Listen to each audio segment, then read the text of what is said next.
চলা চামোচা চাট হৈ পৰিল মানুহৰ কাল। হয়, বঙাইগাঁও জিলাৰ মায়াপুৰীৰ সমীপত থকা মৌচাকত গ্ৰাহকক দিয়া চলা চামোচা চাটত ওলাল কি? চাওক আজিৰ সবিশেষ।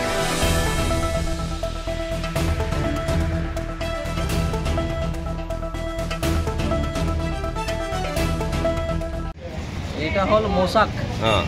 আমি আজি সমোসা চলা চমলা চাট লৈছিলোঁ।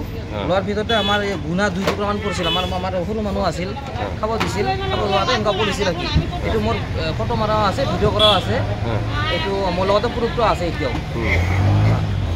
খাদ্যৰ মাজত মানে এই গুণা পাইছে? গুণা পাইছোঁ। মালিকক জনাইছে? মালিকক জনাইছোঁ।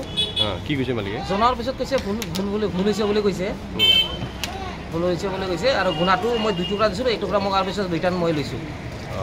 এইটো ভয়ংকৰ কথা। এনেকুৱা সৰু মানুহ আছিল মোৰ লগত, আমাৰ বাবু আছিল। এনেকুৱা খোৱাৰ বস্তু যদি এনেকুৱা হয় কেনেকুৱা হ'ব? আৰু ইমান নাম কৰা দোকানটো এইটোৱেই। এতিয়া কি কয় এতিয়া?